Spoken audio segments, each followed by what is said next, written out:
हमारा चैप्टर चल रहा था some basic concept of chemistry. उसमें हम पढ़ रहे थे laws of chemical combination. Laws of chemical combination में 5 लॉज हैं। पहला था law of conservation of mass, दूसरा था लॉ ऑफ डेफिनेट प्रोपोर्शन या लॉ ऑफ कांस्टेंट कंपोजिशन। अब आज हम पढ़ेंगे थर्ड लॉ, जिसका नाम है law of multiple proportion. Law of multiple proportion की आज पूरी डिटेल करेंगे अपन इस वीडियो में। तो लॉ ऑफ मल्टीपल प्रोपोर्शन शुरू कर रहे हैं। हेडिंग है लॉ ऑफ मल्टीपल प्रोपोर्शन। ये लॉ आपका जॉन डाल्टन ने दिया। डाल्टन नाम सुना होगा, है ना? दिया कब? 1803 में। कब दिया? 1803 में। किसने दिया? जॉन डाल्टन ने। ठीक, ये नोट कर लिया। अब इस लॉ में उन्होंने कहा क्या? इस लॉ में इन्होंने कहा when two elements combine to form two or more than two compounds, then the masses of one element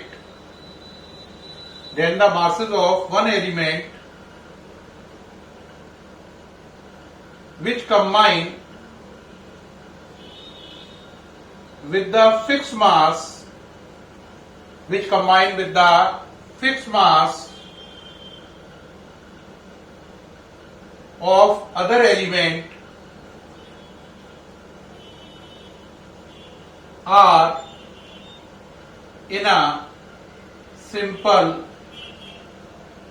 whole number को whole number ratio, simple whole number ratio. आपको पूरा पढ़ पा रहे हैं आप? क्या लिखा है? when two elements combine to form two or more than two compounds, then the masses of one element which combine with the fixed mass of other element are in a simple whole number ratio. क्या बोला इन्होंने? when two element combine to form more than two compounds, then the masses of one element which combine with the fixed mass of other element are in a simple whole number ratio. अब बच्चा कहेगा sir इसका मतलब क्या हुआ? इसका मतलब यह हुआ कि अगर दो एलिमेंट आपस में जुड़कर दो या दो से ज्यादा कंपाउंड बनाए, अगर दो एलिमेंट आपस में जुड़कर दो या दो से ज्यादा कंपाउंड बनाए, उनमें से आप एक एलिमेंट का मास फिक्स कर दो और दूसरे एलिमेंट के मासेस को निकाल लो। एक एलिमेंट का मास फिक्स करके दूसरे एलिमेंट के क्या निकाल लो? मासेस। और उनमें ले लो रेशियो। क्या ले लो? रेशियो। तो वो रेशियो होल नंबर आएगा। कहोगे सर दोबारा बताओ, है ना? पल्ले नहीं पड़ी बात। ठीक, दोबारा सुनो। दो एलिमेंट आपस में जुड़े और उन्होंने दो या दो से ज्यादा कंपाउंड बनाए। आप उसमें से क्या करो? एक एलिमेंट का मास फिक्स करके दूसरे एलिमेंट के मासेस निकाल लो। दूसरे एलिमेंट के जो मासेस आए उनमें रेशियो ले लो, तो वो रेशियो होल नंबर होगा। होल नंबर का मतलब पूर्णांक, कंप्लीट नंबर। ठीक। अब बच्चा कहेगा अभी भी सर पल्ले नहीं पड़ रहा। अब ये पल्ले पड़ेगा एग्जाम्पल से। देखना जरा, ये पूरा नोट कर लीजिए। एग्जाम्पल से अल्ट्रा क्लियर होगा। ये नोट कर रहे हैं? करते जाइए जल्दी से।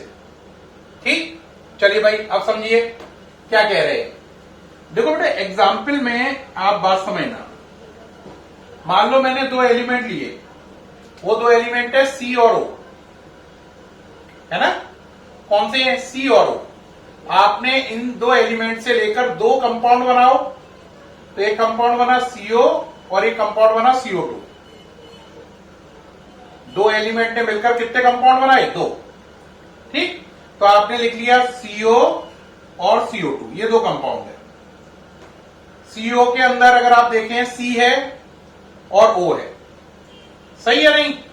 अगर आप C और O के अंदर इसमें देखें, एक कार्बन का मतलब 12, एक O का मतलब 16, इसमें एक कार्बन का मतलब 12 और दो O का मतलब 32।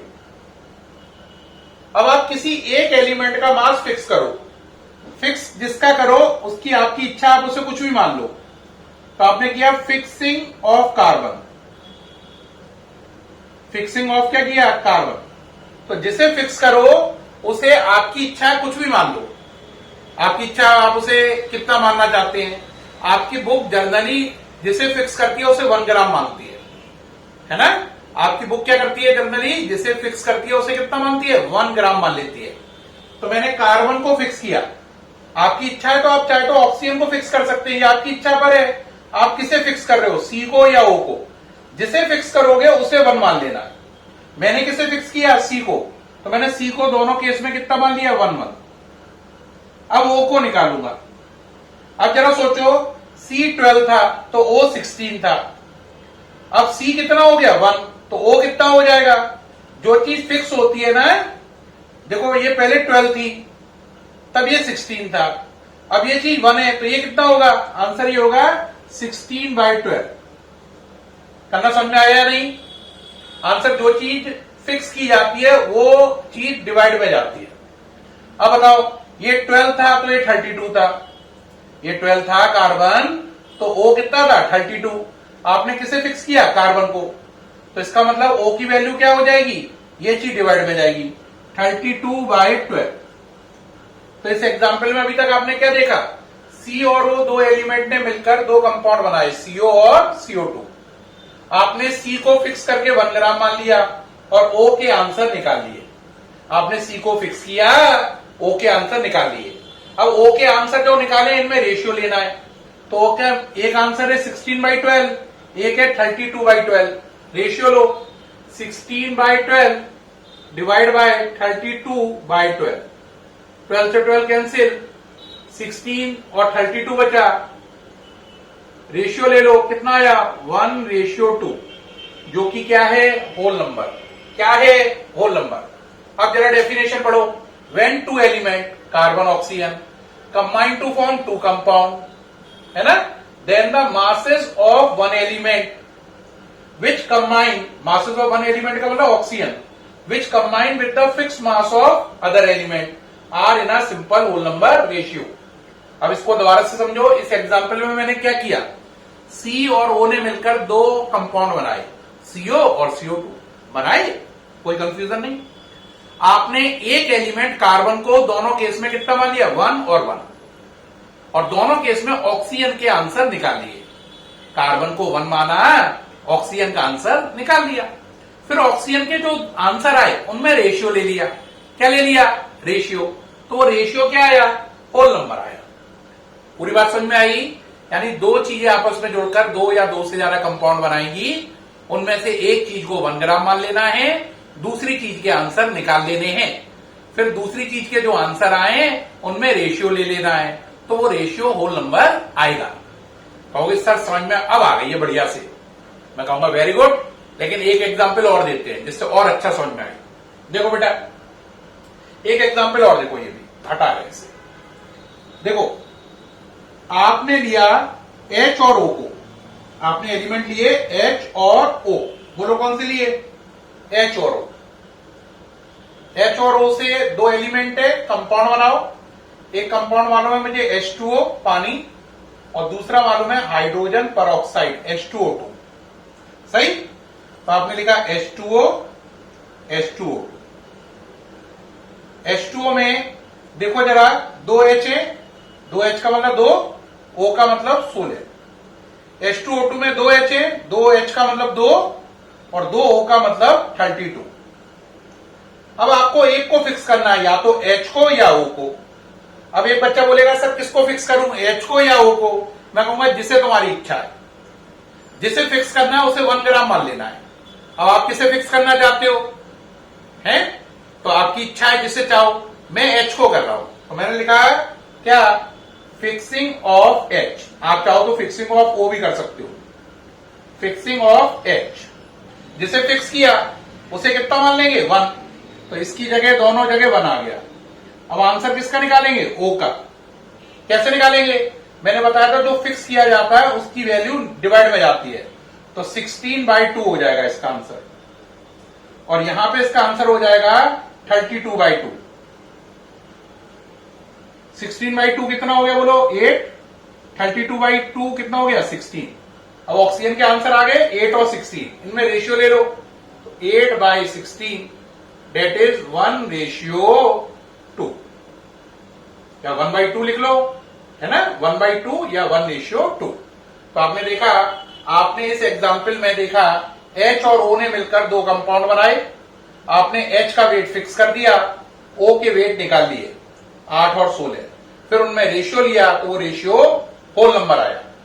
अब एक मेरा प्यारा बच्चा ये भी कह सकता है सर आपने यहाँ पे H को फिक्स किया था, अगर मैं O को फिक्स करूं तो अभी क्या काम बनेगा, कहीं आप झूठ तो नहीं बोल रहे हो, आप तो कह रहे थे किसी को भी फिक्स कर लो। हाँ प्यारे बेटे मैं अभी भी बोल रहा हूं आप किसी को भी फिक्स कर सकते हो, मैंने यहाँ पे H को फिक्स किया, आप यहाँ पर O को भी फिक्स कर सकते थे।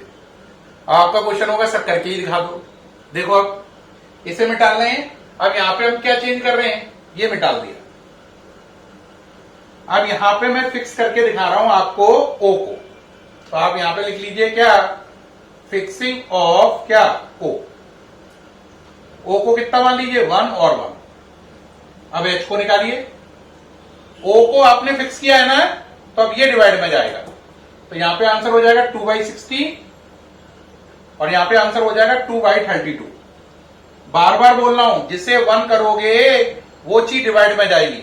आपने O को 1 किया है तो 2/16 हुआ, ठीक, और आपने O को फिक्स किया है तो यहां पे 2/32 हुआ, तो दो आंसर आ गए और दोनों का रेशियो लेना है, तो 2/16 2/32, 2 से 2 कैंसिल, 32 ऊपर पहुंच गया, 32/16 डेट इज 2:1। अभी भी होल नंबर आया। तो ये तो आपकी इच्छा थी, मैंने पिछले एग्जाम्पल में किसको फिक्स किया था, O को फिक्स, इस पिछले एग्जाम्पल में H को फिक्स करके O निकाला था, H को फिक्स करके O निकाला था, इसमें मैंने O को फिक्स करके H निकाला है। लेकिन आपने देखा हमेशा क्या क्रिएट हुआ, होल नंबर ही क्रिएट हुआ। पिछले में भी होल नंबर क्रिएट हुआ था, इस बार भी होल नंबर ही क्रिएट हुआ। अब एक बच्चा कहेगा सर एक और अच्छा एग्जाम्पल दो, तो भाई देखो एक और एग्जाम्पल लो भाई इसमें, नेक्स्ट एग्जाम्पल। अब ये लास्ट एग्जाम्पल है, दो दे चुका हूं, एक और देखो, ठीक है, ये लास्ट एग्जाम्पल है। अब इसमें मान लो दो एलिमेंट है N और O, कौन से, N और O, N और O ने मिलकर आपस में 5 कंपाउंड बनाए। कौन कौन से बनाए, N2O, NO, N2O3, N2O4, N2O5। तो इस बार हमने देखा दो एलिमेंट ने मिलकर कितने कंपाउंड बनाए, 5। अब पांचों में अब आप आ जाइए, एक एक करके चलते हैं। तो पहला हमने कौन सा ले लिया बोलो, N2O, दूसरा NO, N2O3, N2O4, N2O5, सही।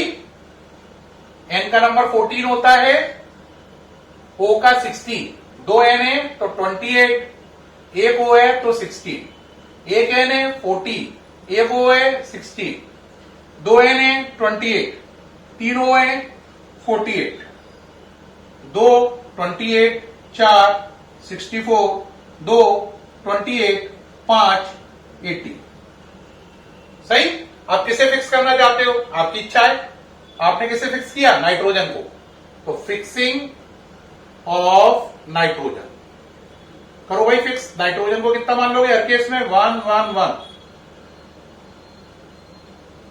अब किससे निकालोगे, O को, O को निकालना है, तो पहले केस में O का आंसर क्या होगा, 16/28, दूसरे केस में 16/14, तीसरे केस में बोलो 28। हाँ, किसको फिक्स कर रहे हो, O को, आप किसको फिक्स किया है, नाइट्रोजन को, तो तीसरे केस में 48/28, चौथे में 64/28, पांचवें में 80/28। हाँ या ना, जिसे आपने फिक्स किया वो कौन है, ये जिसे फिक्स किया वो डिवाइड में जाएगा। तो देखो 28, 40, 28 ये सब कहां जा रहे हैं, डिवाइड में। जिसे फिक्स किया है उसके सारे टर्म कहां जाएंगे, डिवाइड में। आ गए ये आंसर आ गए। अब इनमें क्या लेना है, रेशियो। तो अब रेशियो लो जरा, ये मिटा लो, जगह रेशियो आ जाएंगे। पहला क्या है 16/28 रेशियो 16/14 48/28 64/28 और 80/28। हाँ या ना, कहोगे बिल्कुल हाँ। इसमें क्या दिक्कत है, पूरी इक्वेशन में 2 से मल्टीप्लाई करने पर, किससे 2 से मल्टीप्लाई कर रहे हैं, कितने से मल्टीप्लाई कर रहे हैं 2 से। बात समझ में आ रही है। तो देखो जरा, ये हटा दूं सारा लिखा हुआ, नोट कर लिया आपने, अरे नोट कर लिया है भाई, हटा दे ये हटा दिया।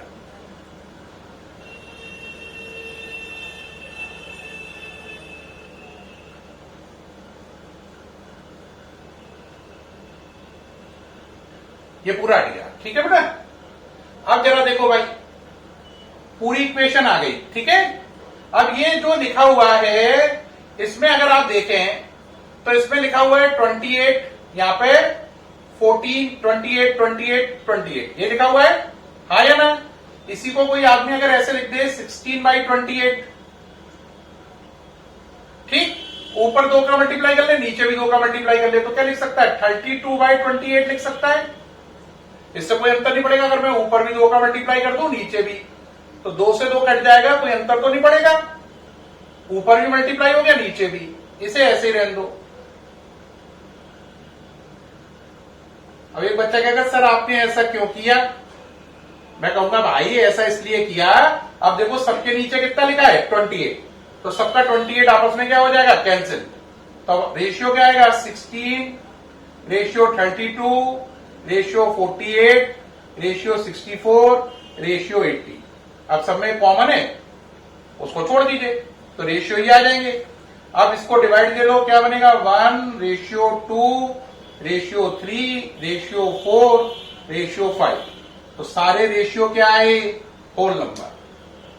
तो आपने इस एग्जाम्पल में देखा कि नाइट्रोजन और ऑक्सीजन ने मिलकर 5 कंपाउंड बनाए, 1 2 नहीं, 5 सीधा, है ना। NO, N2O, N2O3, N2O4, N2O5। उसमें से आपने नाइट्रोजन को फिक्स कर दिया और ऑक्सीजन के आंसर निकाले। ऑक्सीजन के कितने आंसर आए, 5। नाइट्रोजन को फिक्स करके किसके आंसर निकाले, ऑक्सीजन के, कितने आंसर आए, 5। और उन आंसर में आपने क्या ले लिया, रेशियो। तो रेशियो क्या आया, होल नंबर। तो क्या कहा इस लॉ में, जब 2 एलिमेंट आपस में कंबाइन होकर 2 या 2 से ज्यादा कंपाउंड बनाए, उनमें से एक एलिमेंट को आप 1 ग्राम मान लो और दूसरे एलिमेंट के सारे आंसर निकाल लो। एक एलिमेंट को 1 ग्राम मान लो, दूसरे एलिमेंट के सारे आंसर निकाल लो, फिर उनमें क्या ले लो, रेशियो। क्या ले लो, रेशियो। तो वो क्या आएगा, होल नंबर। ठीक, रिपीट कर रहा हूं, 2 एलिमेंट आपस में मिलकर 2 या 2 से ज्यादा कंपाउंड बनाए, उनमें से आप एक एलिमेंट को 1 ग्राम मानते हुए दूसरे एलिमेंट के सारे आंसर निकालो, फिर उनमें रेशियो लो, तो वो रेशियो होल नंबर आएगा। यही कह रहा है लॉ ऑफ मल्टीपल प्रोपोर्शन, जिसे जॉन डाल्टन ने 1803 यानी 1803 में दिया था। उम्मीद है इस वीडियो से आपको लॉ ऑफ मल्टीपल प्रोपोर्शन और उसके तीनों एग्जाम्पल बिल्कुल अल्ट्रा क्लियर हुए होंगे और दिमाग में बिल्कुल फिट हो गया होगा लॉ ऑफ मल्टीपल प्रोपोर्शन। सामने से हट गया हूं, देख पा रहे हैं, ठीक है प्यारे बच्चों। अब आपसे नेक्स्ट मुलाकात होगी नेक्स्ट वीडियो में। उम्मीद है ये वीडियो बहुत अच्छा लगा होगा, अगर बहुत बहुत पसंद आया हो प्लीज कॉम्प्लीमेंट करें। Thank you.